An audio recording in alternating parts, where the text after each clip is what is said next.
బీహార్లో high voltage రాజకీయ వాతావరణం నెలకొంది. వారాల తరబడి సాగిన సీట్ల పంపకాల వివాదానికి ముగింపు పలుకుతూ ప్రతిపక్ష మహాగఠబంధన్ బీహార్ అసెంబ్లీ ఎన్నికల కోసం తమ నాయకత్వాన్ని స్పష్టంగా ప్రకటించింది. పాట్నాలో జరిగిన విలేకరుల సమావేశంలో కాంగ్రెస్ సీనియర్ నేత అశోక్ గెహ్లట్, ఆర్జేడీ నాయకుడు తేజస్వి యాదవ్ను కూటమి ముఖ్యమంత్రి అభ్యర్థిగా అధికారికంగా ప్రకటించారు. మా కూటమికి తేజస్వి యాదవ్ సీఎం అభ్యర్థి, మరి మీకు ఎవరంటూ ఎన్డీఏను ప్రశ్నించారు అశోక్ గెహ్లట్. తేజస్వి యువకుడు, నిబద్ధత ఉన్న నాయకుడని గెహ్లట్ అభివర్ణించారు. అదే సమయంలో వికాస్ శీల్ ఇన్సాన్ పార్టీ అధినేత ముఖేష్ సహానీని మహాగఠబంధన్ ఉప ముఖ్యమంత్రి అభ్యర్థిగా ప్రకటించి ఎన్డీఏకు ట్విస్ట్ ఇచ్చింది కూటమి. బీహార్లో ఎన్డీఏ విఫలమైందని, ఈసారి ప్రజలు మార్పు కోరుకుంటున్నారన్నారు గెహ్లట్. తేజస్వి యాదవ్ తన ప్రసంగంలో కూటమి భాగస్వాములందరికీ కృతజ్ఞతలు తెలిపారు. బీహార్ పునర్నిర్మాణమే తమ లక్ష్యమన్నారు. ఎన్డీఏ దశాబ్దాల పాలనలో బీహార్ వెనుకబడిందన్న ఆయన, తాము సిస్టమ్ మార్చడానికే అధికారంలోకి వస్తున్నామన్నారు. ఎన్డీఏలో కలకలం రేపుతూ ఆయన నితీష్ కుమార్ భవిష్యత్తుపై ప్రశ్నలు లేవనెత్తారు.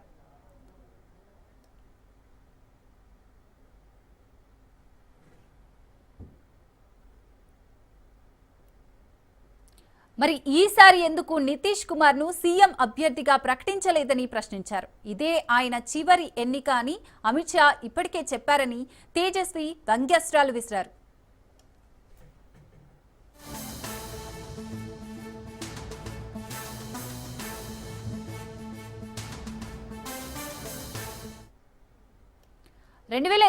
అసెంబ్లీ ఎన్నికల్లో ఆర్జేడీ 144 సీట్లలో పోటీ చేసి 75 గెలుచుకోగా కాంగ్రెస్ 70 సీట్లలో 19 గెలుచుకుంది.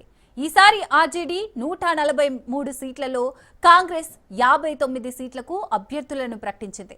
వీఐపీ పార్టీ 15 సీట్లు, లెఫ్ట్ పార్టీలు 30 సీట్లలో పోటీ చేస్తున్నాయి. మొదటి దశ నామినేషన్ల ఉపసంహరణ గడువు ముగిసేలోపు ఫ్రెండ్లీ కంటెస్టెంట్లు తగ్గే అవకాశం ఉందని తెలుస్తోంది. ప్రతిపక్ష కూటమి ఐక్యతను బలపరుస్తూ సీఎం అభ్యర్థి ప్రకటన వచ్చినప్పటికీ బీజేపీ దీనిపై ఘాటుగా స్పందించింది. సీనియర్ నేత రవిశంకర్ ప్రసాద్ మాట్లాడుతూ, తేజస్వి అవినీతికి వ్యతిరేకంగా మాట్లాడుతున్నాడని, కానీ ఆయన తండ్రి లాలూ యాదవ్ ధానా కుంభకోణంలో నిందితుడన్నారు. తేజస్వి స్వయంగా ఐపీసీ 420 కేసులో అభియోగాలు ఎదుర్కొంటున్నారన్నారు.